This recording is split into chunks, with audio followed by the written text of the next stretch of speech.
The Book of Numbers, Chapter 9. And the Lord spoke to Moses in the wilderness of Sinai, in the 1st month of the 2nd year after they had come out of the land of Egypt, saying, Let the people of Israel keep the Passover at its appointed time. On the 14th day of this month, at twilight, you shall keep it at its appointed time. According to all its statutes and all its rules, you shall keep it. So Moses told the people of Israel that they should keep the Passover.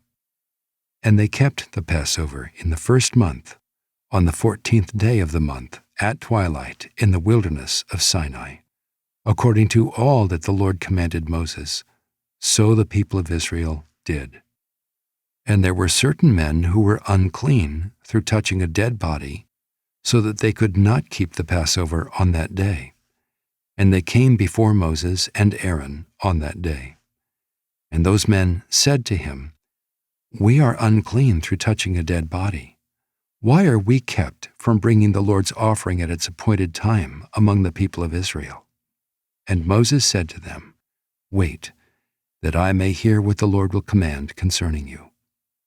The Lord spoke to Moses, saying, Speak to the people of Israel, saying, If any one of you or of your descendants is unclean through touching a dead body, or is on a long journey, he shall still keep the Passover to the Lord.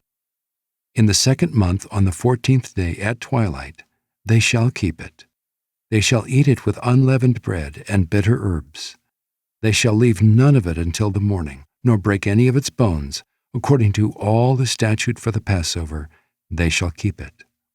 But if anyone who is clean and is not on a journey fails to keep the Passover, that person shall be cut off from his people, because he did not bring the Lord's offering at its appointed time.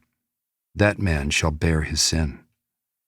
And if a stranger sojourns among you and would keep the Passover to the Lord, according to the statute of the Passover and according to its rule, so shall he do.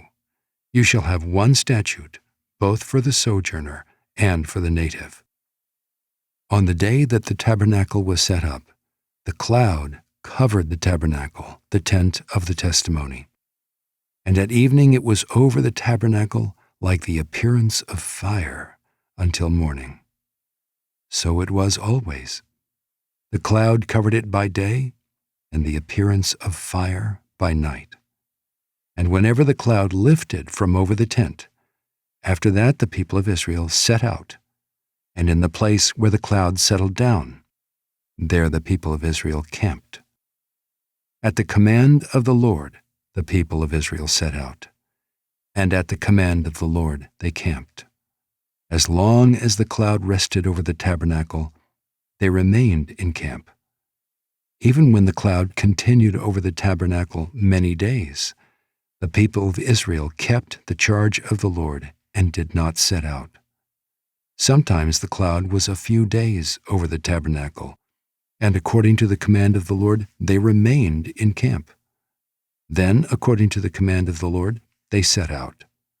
And sometimes the cloud remained from evening until morning, and when the cloud lifted in the morning, they set out. Or if it continued for a day and a night, when the cloud lifted, they set out. Whether it was 2 days or a month or a longer time that the cloud continued over the tabernacle, abiding there, the people of Israel remained in camp and did not set out. But when it lifted, they set out. At the command of the Lord they camped, and at the command of the Lord they set out. They kept the charge of the Lord, at the command of the Lord by Moses.